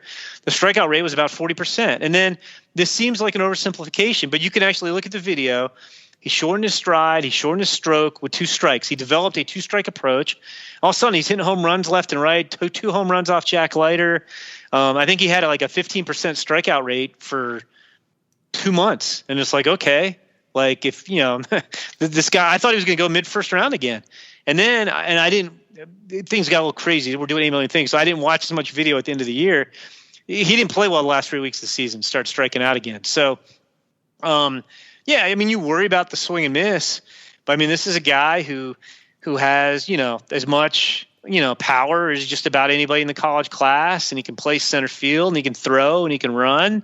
I kind of laugh a little bit. I didn't write this, and I'm not making fun of Jonathan Mayo, but when I see that, in our report over the summer, his bat speed reminded some of Mookie Betts. It's like, come on, let's not put Mookie Betts on this guy. Come on, I know it says bat speed, but like that's a little bit much, but but I mean, you could be taught. I mean, well, okay, let's say he strikes out, but let's say he's let's say he hits 250 and draws a healthy amount of walks and he hits 30 home runs and plays good center field. That's fine. Definitely. Now, I will say, a couple years ago, I was really enamored of Jaron Kendall at Vanderbilt, and I thought it was a great pick for the Dodgers. Yep. And I think the Dodgers' track record of getting the most out of players in development is right up there with anybody. And they cannot get Jaron Kendall to hit. And his strikeout percentage was not as bad as Judd Fabian's. So that's kind of in the back of my mind a little bit. But he showed over a 2-month stretch, he got the strikeouts very manageable. And I know, pro and big league pitchers are going to be tougher than SEC pitchers.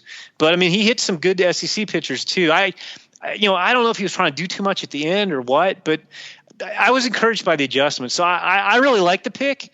I don't think he's going to be the easiest sign in the world. But, again, if you don't sign him, you get the pick back next year. And it's still protected. Yeah. So you get the pick back the year after that. And again, I mean, they weren't going to take him at 4 in July. But coming into the year, he was definitely on their list of targets as potential number 4 overall picks. And I just like the fact, it's not like I took him – if I'm a team, I took him 18th and he's my top guy. And, man, if he doesn't hit – maybe that blows up my draft. He's my second guy. I've already got Marcelo Meyer. I got the best player in the draft. I can roll the dice on Judd Fabian in round 2. Yeah, that's the big difference with the Dodgers, right? Because the Dodgers picked Kendall in that, early 20s or whatever the pick was. And that we looked at their draft, and the war leader in their draft for that year is actually Connor Wong now with a robust 0.1. So yeah, I think they've done okay. Besides, they've drafted pretty well. They've been okay. But you're right. But I mean, and I don't even know if their second round pick, Morgan Cooper, ever threw a pitch. He's pitching now. He's finally pitching now. Hasn't he been hurt a bunch? Yeah, he had an injury, like I said, a shoulder issue, I think, when they signed him, and he just finally made his pro debut this year. But you're right, Connor Wong with 0.1 is the war leader there. So well, and isn't it with Fabian though that he has the potential to add significantly more defensive value than Kendall projected to? And so Kendall was a good defender also. So Kendall, it's funny. I'm doing a Red Sox. Kendall was kind of considered Jacoby Ellsbury with more power at the same time. Oh, okay. Well, they drafted him out of high school, a much better arm. He was like one of the best defenders in that draft. Okay, I was thinking of someone else. Yeah. The Red Sox did draft Kendall out of high school too. So. Exactly. Yeah. But yeah, so, it's look. I mean, is there risk with Judd Fabian? Yes, but I mean, we had him. Again, I don't think our rankings are the be all end all. We had him ranked as the 23rd best guy in the draft, and they got him 40th. So I think that's a pretty good value. And you kind of alluded to something, Jim, in there that I guess this is a good spot to ask the signability and bonuses question. We always say, look, presume they're going to sign at least everybody in the first 10 rounds because they're not going to take those guys. Yep. Unless they have an idea of what it's going to take. But as far as what it's going to take to sign, a Meyer, a Fabian, do you think those guys are going to get close to slot, a little over, a lot over? And how do you think, some of the picks after that, we already know Matt Wickwicki, the 10th rounder, signed for about $100K under slot. So some of that money can get redistributed. But, what are you seeing in terms of how the bonuses might shake out among those first 10 rounds? And you mentioned Nico Cavadas at 11 as well. Maybe he's a guy to consider in that group as well, given his standing, and how he was thought of coming into the draft. Yeah, I don't think they're going to have to go over slot for anybody 11 through 20. Like, I don't think they're going to sign Peyton Green, their 15th rounder, who might very well be a first round pick in a couple of years. And I don't know a ton about Zach Earhart, their other high school guy they took late. Cavadas is a fourth year guy who's got his degree from Notre Dame. I mean, could he go back? Yes. He's going to be 23 in October. Age is a kiss of death, more so for hitters and pitchers. I just think that Cavadas more felt to me like a case that people were trying to take a discount in the first 10 rounds. And he just said, no, take me after the 11th round where it doesn't apply to the bonus pool. My guess is he'll get 125. I think at the top of the draft, I don't know that Meyer's going to be really high over slot, or like he might be right around slot because, like I said, that wasn't a case where they made him fall or promised something and Meyer threw out necessarily big. I think the other three teams just had guys they wanted to take over Marcelo Meyer. So, and again, I mean, I kind of call it prisoner of their own talent. And I'm not saying he's going to get done for slot, but if I offer Marcelo Meyer $6.66 million, that's slot. Maybe, he had designs on more. Is he really going to college? It's kind of tough. So I don't think he's going to be super expensive. Fabian, I would assume is over slot. The question is how much. He's not 21 yet because he enrolled early. But do you really want to go back and be 21? Almost 22 in next year's draft. And what if you struggle? I don't think he's necessarily going to be over slot a ton. I think my guess is his slot's 1.86. My guess it begins with a 2. Maybe he gets 2.5. But I don't think it's going to be Judd Fabian costs $3.5 million. Mm-hmm. I've heard, and it surprised me a little bit, the Nathan Hickey, their fifth rounder, who's both a second year player, but as you guys noted, is almost, I think 10 months older than Judd Fabian, his teammate of Florida. I've heard he's going to be over slot.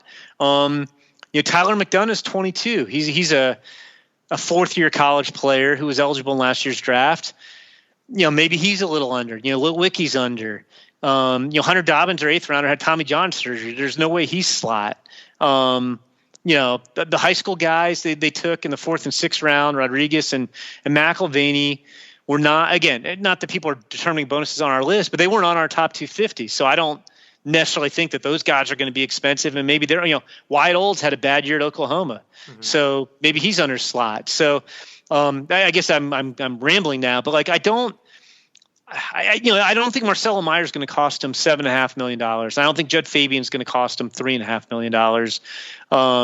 But I also don't think that they're necessarily going to be able to come up with enough money to make Peyton Green not go to NC State. Fair enough. And we had actually, I guess, Chris Cotillo of the of MassLive.com reported that McDonough's getting slot exactly. Okay, so makes sense. Yeah, which seems about right. Yeah, for him. And I guess that maybe the good another transition into just the rest of the day 2 haul. Anybody stand out there to you as a particularly good get or an interesting draftee? Don't necessarily want to go, player by player through the whole 20-round draft with you, but does anybody particularly stand out in that group to you? Yeah, I mean, Mcdonough's an interesting guy. I liked him last year too. He kind of priced himself out of last year's draft.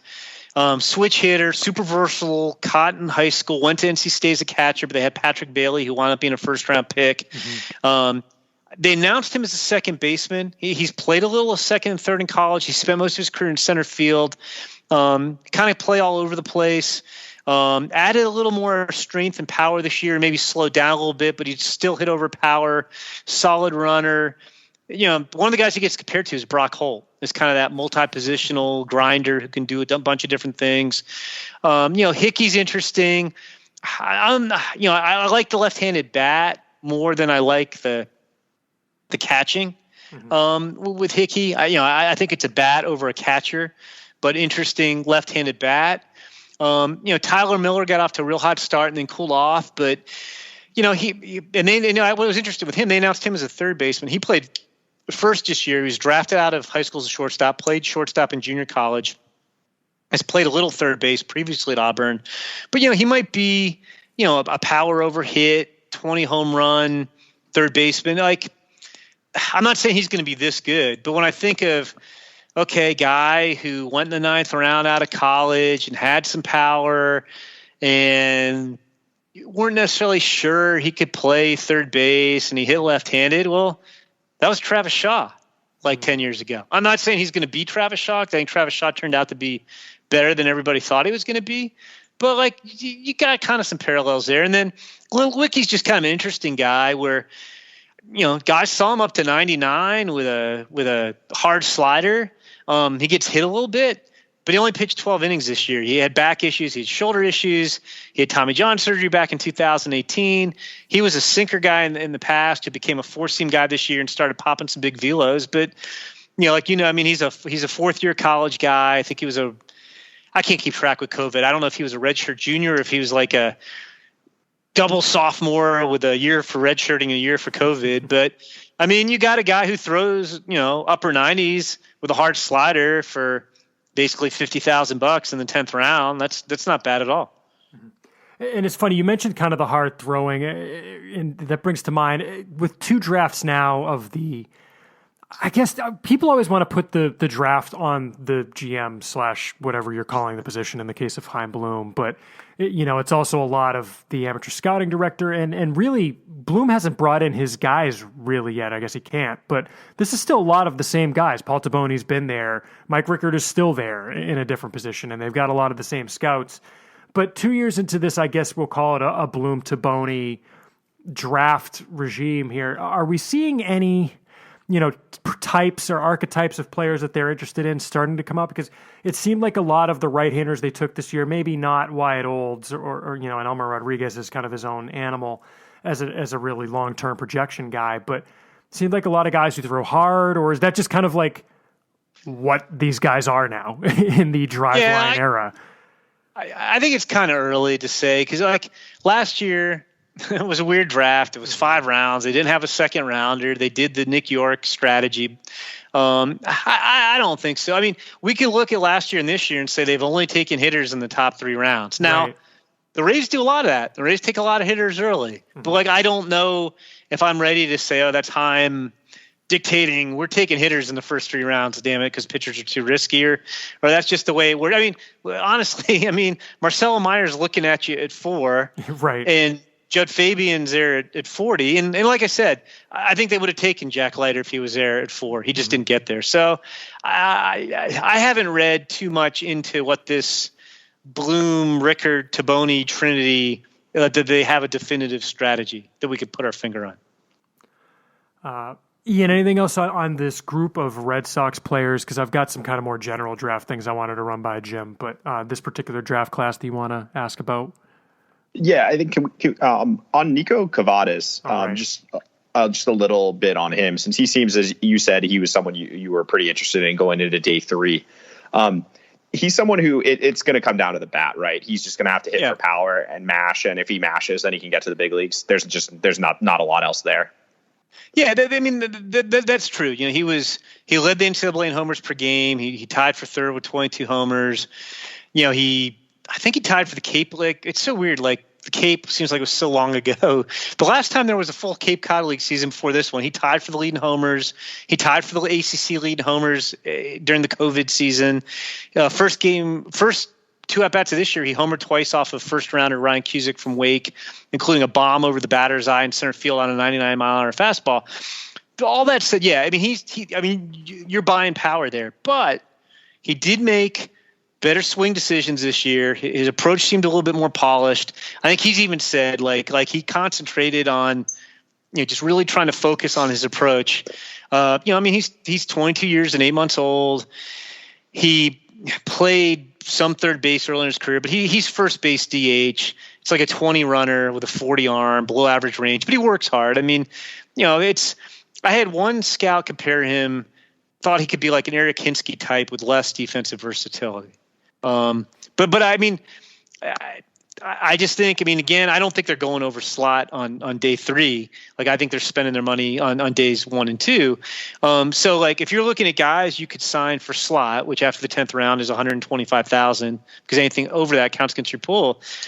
Nico Cavadas was as good as you were going to do on day 3, and they came out and got him. So, I mean, on talent, honestly, you could have taken that guy in the 5th round. We had him ranked again. I'm not trying to sound like, oh, it's our board or anything. Like it's just the way our rankings came out. We had him 6 spots ahead of Nathan Hickey, who won the 5th round. Like if Nico Cavadas had gone the 5th round on talent, I could have seen that easily. Yeah, ranked 135 on your list, and the pick was 136, so that would have made perfect sense. Well, and I think it shows the value of how important that early round pick isn't just valuable in the first round. It's on the day 2 and day 3. It lets you reset the board. You can figure out what you're looking at, make some calls to agents, talk to your scouts and everything. And, if they're picking in the 20s, I'm going to guess Cavadas probably is not getting down that far in the 11th round. Exactly. Like, so that's just another, it's just getting the chance to pick that early. They were able to add, between him, Fabian, and Meyer, 3 guys that, obviously would not normally be available to them where they would be usually picking. Yeah, no, I think that's a really good point. I know you said he's probably not signing, Jim, but just in case, can you give us the quick 411 on Peyton Green? What kind of guy he is, even if it's just down the line when the Astros draft him and becomes their regular third baseman. Not that I'm bitter the Red Sox could have signed Alex Bregman. But yeah, I still bitter, but Bregman got hurt. I mean, I think that was the biggest factor. I think if Bregman's healthy, they might have they might have been able to pull that off. But hey, the Red Sox have won 2 World Series since they drafted Alex Bregman, and I do think it would have been interesting if if Alex Bregman was a year older. And it was outside the bonus pool system, and you had the Red Sox were as aggressive as any team, any contending team, like if they would have signed Alex Bregman. So you got to let Alex Bregman go. You can't worry about Alex Bregman anymore. Okay, fair. You got 2 World Series since then, so it's you got to let that one go. But no, Peyton Green could be a first round pick. I mean, I had some area scouts who think he could be a first round pick in a couple of years. Maybe he outgrows shortstop. But he's got some twitchy athleticism. He's 6'3", so maybe not. But he's got, plus raw power, solid speed, plus arm, good actions at short. Kind of sold out for power on the showcase circuit last year. We kind of was a little bit better this spring at kind of playing within himself. I know there were some teams that were a little worried about the swing and miss who saw him last summer, but he'll go to NC State. And like I said, I mean, I had scouts who thought he had a chance to be a first round pick in 3 years. But I just with this new system, it's 10 years old now, but with the bonus pool system, I just don't see how they could possibly come up with the money to sign him, because it's not like the old days where maybe the team said, okay, we're going to spend $10 million on the draft, and hey, we don't get Jed Fabian done, we'll just give his money to Peyton Green. As you guys know, you lose the money out of your bonus pool if you don't sign guys in the first 10 rounds, so they can't do that. So I will be 1,000% shocked if they sign Peyton Green somehow. I don't know how that would. I don't know how that would happen. Mm-hmm. Yeah, Paul Taboni, the night of round 3, said that he projected, and this is, I think there's a little bit of gamesmanship in the number he threw out, but he said 13 to 15 of the 20 guys they picked. Maybe it gets up to 17 or 18, but you got to think that one of the two guys in the back of his mind that he's leaving out there is probably Peyton Green. So that makes sense. Yeah, I would think so. Looking a little more broadly at the draft, Jim, one thing that stood out to a lot of people that we've been asked about, especially in the context of the Red Sox taking hitters with 5 of their first 6 picks, is the number of teams, most prominently so being the Angels, who focused so heavily on pitching. We've mentioned that the Angels had a no-hitter in that they drafted only pitchers. But then you look at the Dodgers, you look at Cleveland. I think between the two of them, they each only drafted 2 hitters in their entire draft. Have you heard anything? Do you have any theories on what could be driving that and what that is? And the one way that I got asked this is in the context of the Red Sox seeming almost to zig when everyone else was zagging. My theory was that's just how their board wound up falling. But what could be driving that? And you know, what is that a going forward thing, or is that just maybe a one-time thing this year? Yeah, I don't know exactly. Like I said, I mean, I do think Boston would have taken Leiter if he was there. I don't think it was, hey, we're just going to take hitters. I mean, I know if you look at the Angels farm system, they did not have much pitching. I mean, they took Reed Detmers 10th overall, but they needed pitching. And then, they just kind of snowballed, I guess, after a while, and they went 20 for 20. I'm a little bit more surprised with, say, the Dodgers, who, like I said, I think develop players, pitchers and hitters as well as anybody. And they do have a nice balance in their farm system. I don't know if some of this, when we saw with these teams, was, beyond the Angels not really having a whole lot of pitching in their system, is I don't think there was a lot of depth in hitting in this year's draft. And maybe that was part of it. Also, the fact that, I mean, this sounds kind of cruel to say, but like it seems like the mentality these days with pitching is throw as hard as you can for as long as you can, and when you break, we'll just next man up. And teams decided that they were going to go that way. I mean, it's interesting to me because I think I've said this before on your guys' podcast. With the draft, in a normal draft, average draft, you have 6 or 8 guys who are truly stars. And then you have 2 to 3 dozen other players who are good. And then you have guys who will have like a career year, or guys who will be up and down. But basically, in a normal draft, there's like 40 good players, tops.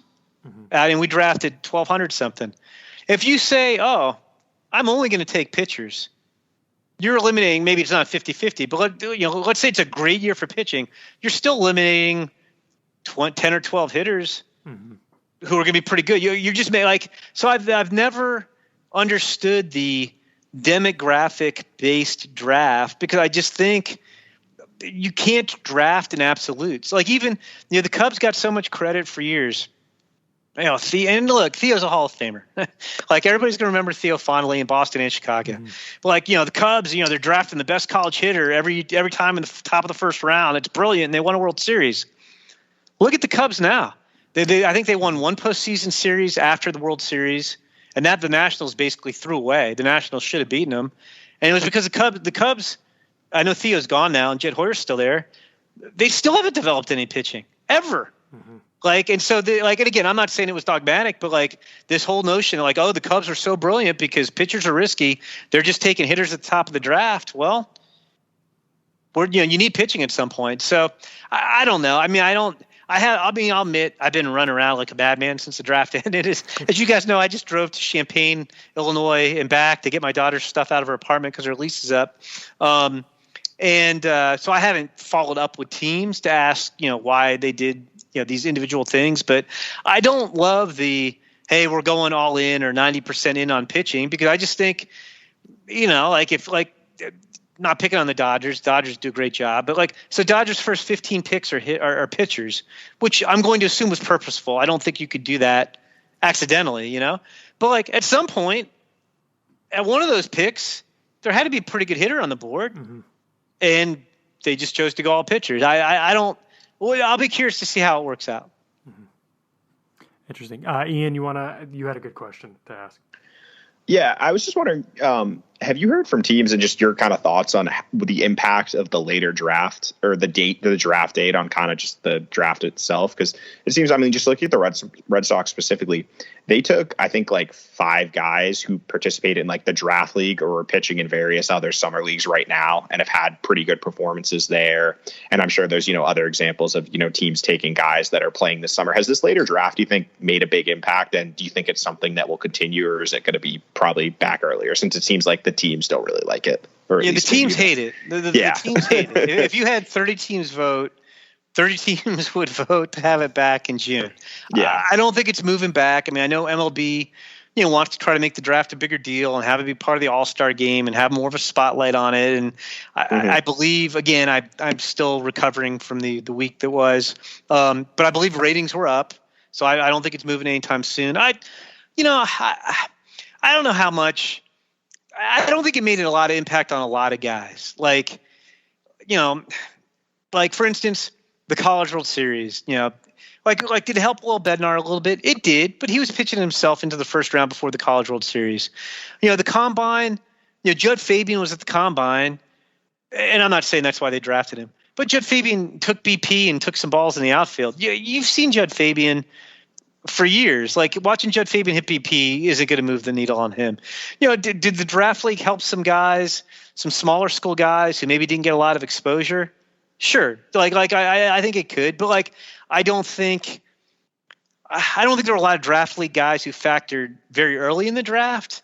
I think the first couple guys drafted were high school guys who were already on radars. They didn't get drafted high because of what they did in the draft. I think that was a way to kind of get extra eyes on people. So I think teams are still honestly trying to figure out what to do with that extra month, because it's not like that extra month is filled with really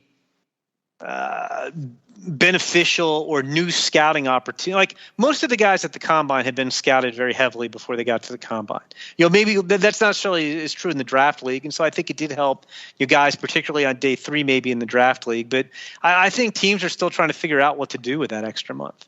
And meanwhile, there are things going on for the following draft that are important to cover, right? You've got the or you're trying to cover. If you're a contender, hey, we got to scout our system to know who we should trade. Or if I'm not a contender, I got to scout other people's systems to know who we should trade for. Teams were going a little nuts with trying to do all 3 of those, the 2021 draft, the 2022 draft, and the trade deadline. Instead of the draft being out of the way in June, everything was kind of coming to a head in July. And the 2022 draft calendar, all those events are just stacked.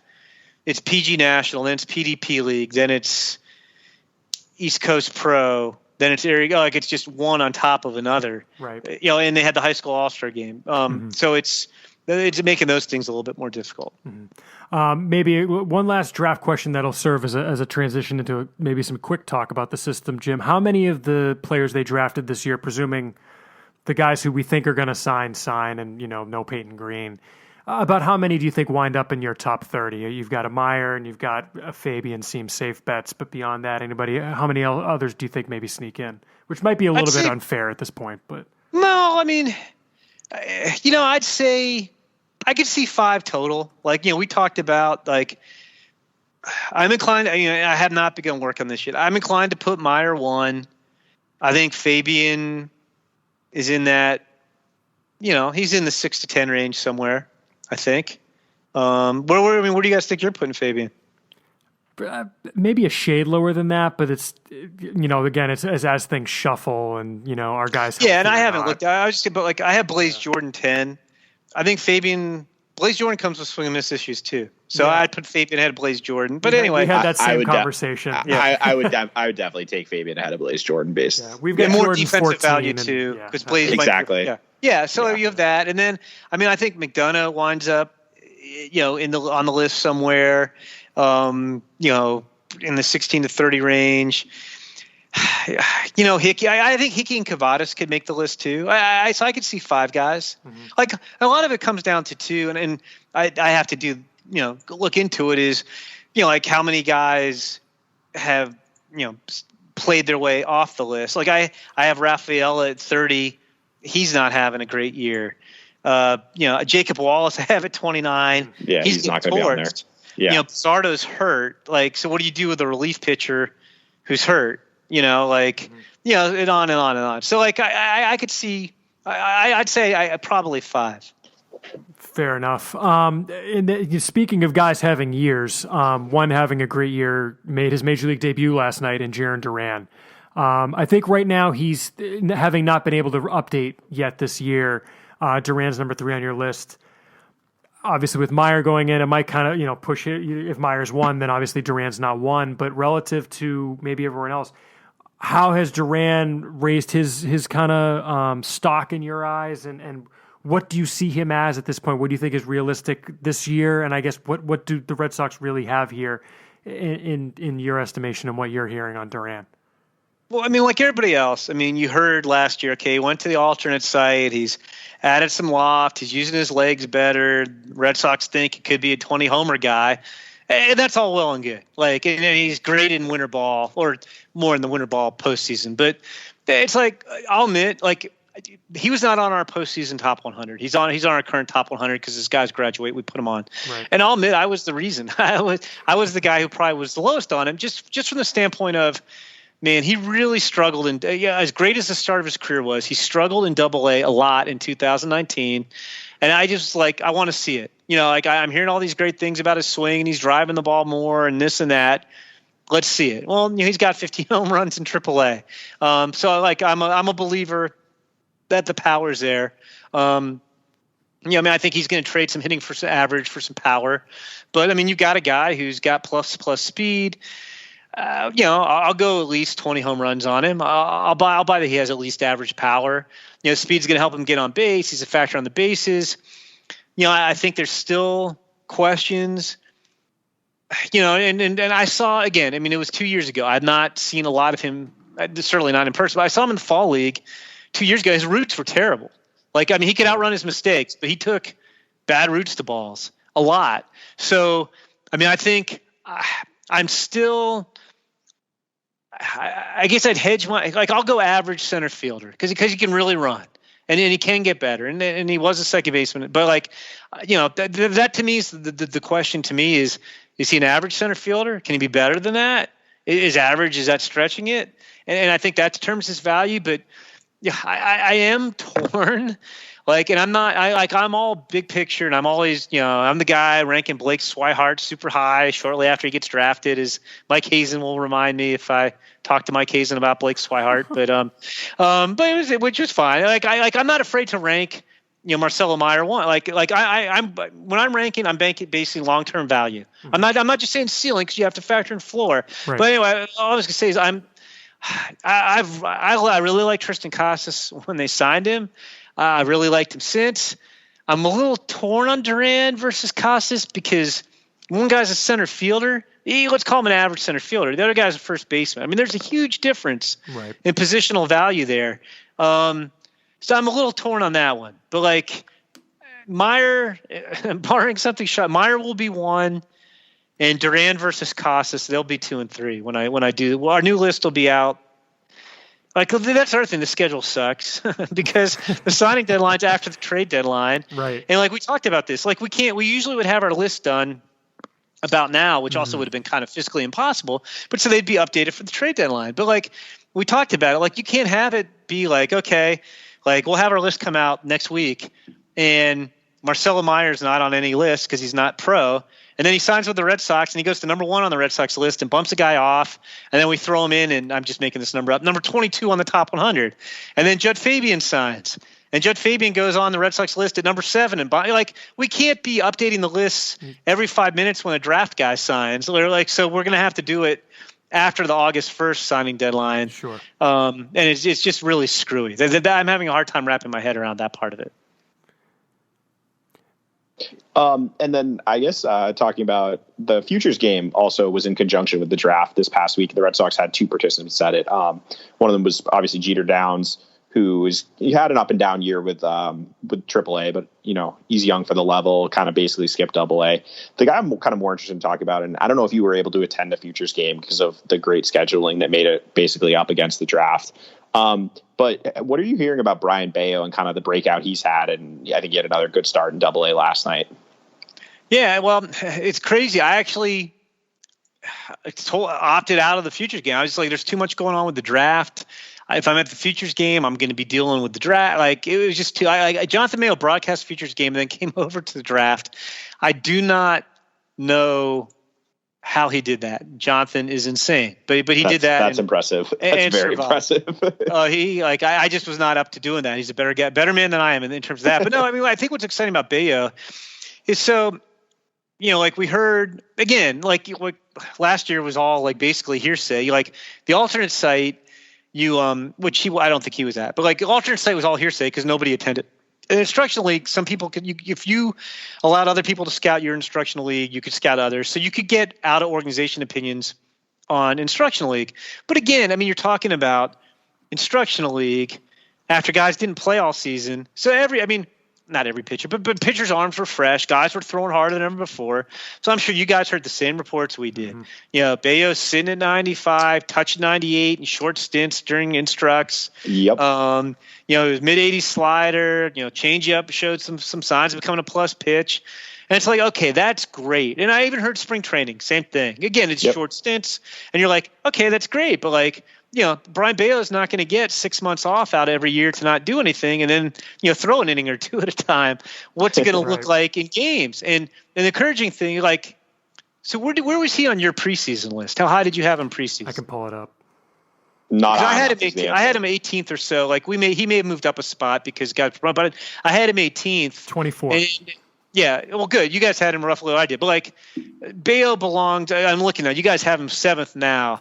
He belongs up around, top 5, 6, 7 prospects in an organization. So the positive thing is he's showing the same stuff as a starter that he was showing in these short stints in instructional league and spring training. Yeah, because I've talked to some scouts and I saw him recently, and multiple people said like he's probably the top pitching prospect in the system, or you can make a case for it. It depends on It's a lot of, there's still some starter reliever questions, but as you said, he's holding velocities, sitting in, the mid to high 90s in the 4th, 5th inning of outings. And it's just encouraging when, given the injuries they've had with a lot of their top pitching prospects, unfortunately, that, they've actually had a few guys break out too with him. And then obviously Jay Groom is healthy-ish and having the best stretch of his pro career. Like there are some positive developments to cancel out, or not cancel out, but kind of, help out, balance out the loss of Brian Mata and Thad Ward. Right. Are you hearing anything else about any other guys in the system, Jim, that are particularly standing out? I mean, Nick York has had a great June and July. On the other hand, I guess there's is Jeter Downs scouting as what his line looks like. I know Ian just mentioned it's not quite as bad as the line might look, but anything else that kind of when you think of reports you've heard on the system this year that stick out to you as being particularly noteworthy or strong in either direction? Yeah, I mean, I think York was an interesting one just because, that first round pick shocked a lot of people last year and he didn't get to play and you weren't sure what exactly to make of him. And he got off to kind of a slow start. Not that you're going to, look, we had fans going, like Adley Rutschman got off to a slow start and people were killing it. How can you have him number 2? Or Torkelson, the guy's not hitting. You said he was the best hitter in 20 years. You guys are idiots. And it's like, give these guys time. And so, but no, I think York, that's, it's a positive development. We're kind of seeing, I think, what the Red Sox saw in him when they made him a first round pick. On Downs, to be honest, I think, you have to look at the performance and it's not what you'd hope. And you'd hoped it would have been better. But all that said, I just think you kind of have to give guys sort of a mulligan for 2021 coming off of 2020. Like there's just no way to know how it affected all these guys, physically, mentally. I'm not suggesting there's anything like we don't know about Jeter but it's like these guys didn't play base. They went to the alternate site or instructional league or some guys did nothing. And it's just not the same. Like these guys lost essentially a year of development, and you could talk about like I've heard, young guy went to alternate site and he faced more like Tristan Casas, maybe faced more advanced pitching at the alternate site than he would have in high A, but he didn't play 140 games. He didn't play every day for 5 months in a row. That's totally different. And so I'm trying to tell myself not to be too harsh on guys who are struggling this year. Yeah, would you rather see guys? Would you rather be? I mean, do I expect Jeter Downs to do better? Yes. Would you? Are we probably going to lower him on the top 100? Yes. But I'm not. I mean, the guy's still 22 years old. He's in AAA. Yeah, I still think he's their second baseman of the future. All right, and then last question, Jim. And then we'll let you go. We've kept you for probably way too long. This is good. I have not had to unpack my car with all my daughter's belongings in it. So fair enough. No problem. But just for, I guess, context on kind of all the stuff we've talked about, it seems like Meyer, Casas, Duran, Downs are the guys who could potentially be top 100 guys in the re-rank that probably comes up, like you said, after the signing deadline. Any kind of feel for where those guys might wind up, even if it's just kind of, I'm sure it's ranges. I know you can't throw numbers out, but yeah, I think Meyer's the best player in the draft. Those guys typically rank in the top 25. It's weird too, because I was looking at our top 100 prospect list there. There've been more graduations this year. I think just because guys had extra service time with the rule change last year, and there's a bunch of guys not having very good years this year who are up at the top of the list. I would think Meyer fits in the top. We usually put the top guys in the draft usually fit in the top 25 somewhere. That feels about right to me on Meyer. Casas, I think right now we have 30th. And that feels about right for me. I don't think he moves. Like I said, Duran, you can argue Duran versus Casas. I mean, we have Duran at 86. I just think with the start he's off to, and he's got the plus speed, he might be like a top 50 guy. And again, we haven't had this discussion, but like I think he's up. And Jeter down, like I said, he's still 22, still an up the middle guy. Yeah, he probably goes down, but like I still think he'd be a top 100 guy. I think he'd be in the back half of the list somewhere. And again, we may do this list, and I might be totally off on those guys, but no, that feels about right. All right, well I think that's about what we would have guessed, right, Ian? That makes sense. Ian, before we let Jim go, any kind of wrap up thoughts? I know I said last question, but. No, I think that kind of was what I was figuring around the ranges that he was going to say, and just like looking at the names, it seems like it's going to be a more intricate process re-ranking this year than it has been in past years, as for the reasons you alluded to. I don't envy having to go into all the different organizations and dive into how many guys you have to make that top 100. Seconded. Yeah, but it's fun at least. I mean, definitely. Like I always joke, it's like I don't have to. I'm not trading for these guys. So, I mean, I put a lot of time into it, but like if I guess wrong or we guess wrong, it's not like I'm going to lose my job because I put the guy in the wrong spot. Or like when we're doing the draft list, I always do, like, especially this year, guys were like, oh man, I don't envy you having to put these guys in order. I'm like, yeah, but I don't have to pay my first round pick $4 million and then right. Answer to the owner if I'm wrong. I mean, not that we just blithely, throw guys on the list, but I have more job security than if I were, doing this for a team. Fair enough. All right. Well, you've always got job security as a podcast guest here, Jim. So if nothing else, does this count? Since this was a long one and I enjoyed it, does this count as 2 appearances? We can negotiate. Okay. We'll have your people talk to our people, and maybe we'll increase the check. I need to get ahead of Alex. We'll get some escalators in the contract. Exactly. Fair enough. Well, Jim, yes, thank you very much for staying on with us for so long. We appreciate it. Good luck unpacking the car. Hopefully there's not that much left. I hope it's unpacked by now. I hope when I go out in the driveway that it's been unpacked, because it's been an hour at least, so it should be unpacked by now, I hope. All right, we'll keep our fingers crossed for you. We always appreciate it, and we hope to talk to you again before too long. Yeah, sounds good. I always enjoy talking to you guys too. Thanks, Jim.